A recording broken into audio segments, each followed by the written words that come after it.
CM Hemant Soren ने कहा, झारखंड देश के साथ कंधे से कंधा मिलाकर कार्य करने हेतु सदैव तत्पर रहा है एवं रहेगा। झारखंड के मुख्यमंत्री हेमंत सोरेन ने कहा है कि राज्य में विगत 3 वर्षों में विकास की गति में काफी तेजी आई है और झारखंड देश के साथ कंधे से कंधा मिलाकर कार्य करने हेतु तत्पर है। नीति आयोग की शासी परिषद की 8वीं बैठक में हेमंत सोरेन ने अपने भाषण में यह बातें कही। हेमंत सोरेन ने कहा, झारखंड में आधारभूत संरचना के क्षेत्र में निवेश की असीम संभावनाएं हैं और सरकार इस दिशा में निरंतर प्रयास कर रही है। माननीय प्रधानमंत्री से आग्रह है कि सहयोग परक संघवाद के सिद्धांतों को धरातल पर उतारते हुए झारखंड को उचित सहयोग प्रदान किया जाए, जिससे विकसित भारत की परिकल्पना को साकार करने में झारखंड भी अपनी भागीदारी दर्ज करा सके।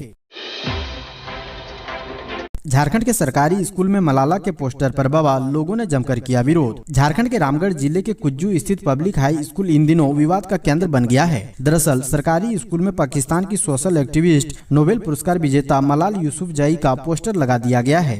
स्थानीय लोगों ने मामला प्रकाश में आने के बाद इसका जमकर विरोध किया। स्थानीय जनप्रतिनिधियों ने कहा कि अपने देश में क्या महापुरुषों की कमी है। साथ ही उन्होंने कहा कि हमारे देश के स्वतंत्रता सेनानी, हमारे देश की राष्ट्रपति, हमारे देश से भी कई लोगों को नोबेल पुरस्कार मिला है, उनकी तस्वीरें न लगाकर स्कूल की दीवार पर पाकिस्तान की सोशल एक्टिविस्ट मलाला यूसुफजई की बड़ी सी तस्वीर लगाकर आखिर स्कूल द्वारा क्या संदेश देना चाहते हैं। क्या public high school Kujju Ramgarh के शिक्षकों को हमारे देश में महापुरुष नहीं मिले? उन्होंने पड़ोसी देश पाकिस्तान के एक सोशल एक्टिविस्ट मलाला यूसुफजई की तस्वीर लगाकर बच्चों को उनका आदर्श बतला दिया। मलाला यूसुफजई की जीवनी को पढ़ाया गया, उनके संघर्ष को पढ़ाया गया। क्या हमारे देश में ऐसा महानुभव की कमी है जिनसे बच्चे प्रेरणा ले सके?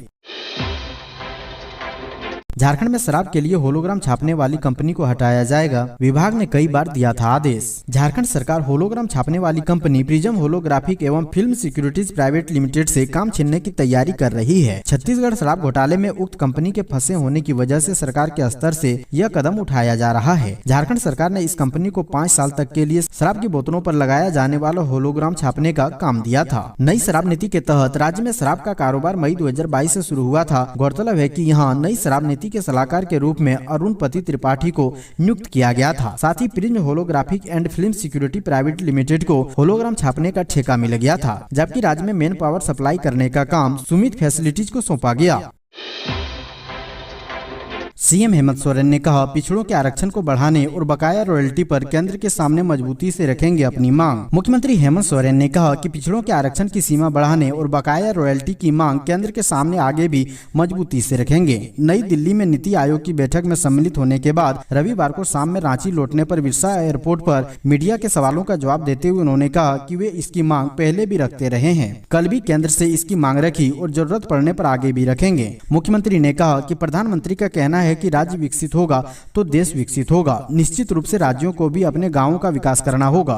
गांवों का विकास होगा तो राज्य विकसित होगा और राज्य विकसित होगा तो देश विकसित हो जाएगा। सभी एक दूसरे से जुड़ा हुआ है। बता दें कि कुछ गैर भाजपा शासित राज्यों द्वारा नीति आयोग की बैठक में दूरी बनाने के बावजूद झारखंड के मुख्यमंत्री आयोग की शासी परिषद की 8वीं बैठक में सम्मिलित हुए। उन्होंने बैठक में अपने संबोधन के दौरान सहकारी संघवाद का हवाला देते हुए राज्य के लिए उचित सहयोग की अपेक्षा की। उन्होंने यह भी कहा कि हम देश के साथ कंधे से कंधा मिलाकर चलने के लिए तैयार हैं। हेमंत सोरेन ने विभिन्न क्षेत्रों में राज्य में हो रही काम की ओर भी ध्यान दिलाया।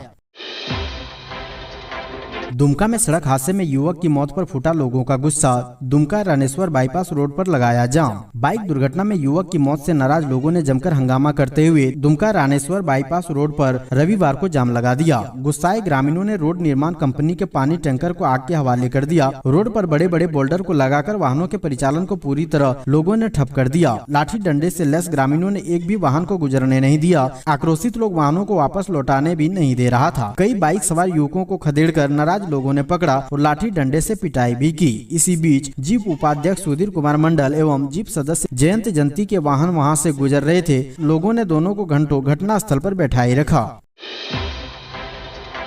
मिशन 2024 को लेकर मैदान में उतरने को तैयार है भाजपा। झारखंड के हर दरवाजे पर दस्तक देंगे कार्यकर्ता। लोकसभा चुनाव की तैयारियों के मद्देनजर भाजपा के लिए अगला माह महत्वपूर्ण होगा। केंद्र नेतृत्व के निर्देश पर पूरे देश में एक साथ अभियान की शुरुआत होगी। प्रधानमंत्री नरेंद्र मोदी इसकी शुरुआत करेंगे। झारखंड में भी इसे लेकर तैयारी शुरू हो गई है। 4 क्लस्टर में 14 लोकसभा क्षेत्रों को बांटने के बाद केंद्र के निर्देशानुसार उन तमाम कार्यक्रमों पर नेतृत्व फोकस करेगा जो भाजपा के मिशन 2024 में फिर से केंद्र की सत्ता की वापसी में सहायक होंगे। तालाब के जीर्णोद्धार का विधायक इरफान अंसारी ने किया शिलान्यास, लाभुकों के बीच बांटे पंप सेट। जामताड़ा विधायक इरफान अंसारी ने तालाब जीर्णोद्धार और परकोलेशन टैंक निर्माण कार्य का शिलान्यास किया। साथ ही उन्होंने लाभुकों के बीच पंप सेट का भी वितरण किया। इस दौरान उन्होंने भाजपा पर जमकर निशाना साधा। विधायक इरफान अंसारी ने जिले में करोड़ों की लागत से हो रहे तालाब जीर्णोद्धार और परकोलेशन टैंक निर्माण कार्य का शिलान्यास किया। इसके साथ ही लाभुकों के बीच पंप सेट का वितरण किया। इस मौके पर विधायक ने भाजपा पर किसानों की राशि को भाजपा कार्यकर्ताओं और आरएसएस कार्यकर्ताओं के खाते में बांटने का आरोप लगाया। सीएम हेमंत सोरेन ने कहा, जनसंख्या के अनुपात में SC, ST, OBC को आरक्षण दिलाएं प्रधानमंत्री। मुख्यमंत्री हेमंत सोरेन ने प्रधानमंत्री नरेंद्र मोदी से SC, ST और OBC को जनसंख्या को अनुपात में आरक्षण दिलाने की मांग की है। सोरेन ने नई दिल्ली में प्रधानमंत्री की अध्यक्षता में आयोजित नीति साखी परिषद की 8वीं बैठक में यह मांग रखी है। सीएम ने कहा कि आजादी के 75 साल बाद भी अनुसूचित जाति, जनजाति एवं पिछड़ा वर्ग की सामाजिक एवं आर्थिक स्थिति संतोषजनक नहीं है। झारखंड ने नियुक्तियों में आरक्षण बढ़ाने के लिए विधेयक पास कर राज्यपाल को भेजा, लेकिन उन्होंने उसे कुछ आपत्तियों के साथ वापस कर दिया है। सरकार पुनः उन आपत्तियों को दूर कर विधेयक पास कराने की कार्रवाई कर रही है, परंतु नीति आयोग एवं प्रधानमंत्री जी से आग्रह है कि वे इन समूहों को उनकी जनसंख्या के अनुपात में आरक्षण दिलाने की दिशा में विचार करें।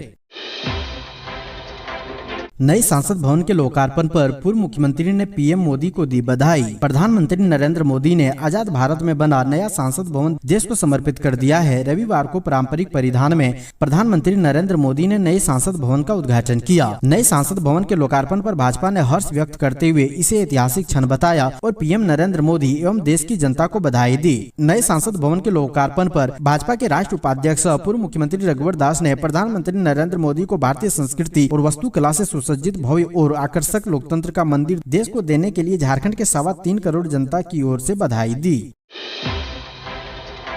घंटा और ढोल बजाकर सरकार को जगाने की कोशिश, रांची बड़ा तालाब को बचाने की कवायद। राजधानी रांची के विवेकानंद सरोवर को प्रदूषण मुक्त करने के लिए स्थानीय लोग लगातार सत्याग्रह कर रहे हैं। कभी हाथ में बैनर तख्ती, सरोवर का गंदा पानी के लिए लोग सरकार से इसको बचाने की मांग करते रहे हैं, तो कभी धरना देकर। इसके बावजूद सरकार और रांची नगर निगम ने अब तक कोई पहल नहीं की है। आज भी बड़े एरिया के नाले का गंदा पानी सीधे विवेकानंद सरोवर में गिरना जारी है। लिहाजा बड़ी संख्या में स्थानीय लोगों ने विवेकानंद सरोवर को बचाने और नगर निगम के साथ सरकार को नींद से जगाने के लिए रविवार को सरोवर के मुख्य द्वार के बाहर घंटा और ढोल बजाकर अपना विरोध दर्ज कराया है। घंटा ढोल बजाकर विवेकानंद सरोवर को बचाने की अपनी आवाज सरकार तक पहुंचाने की कोशिश की।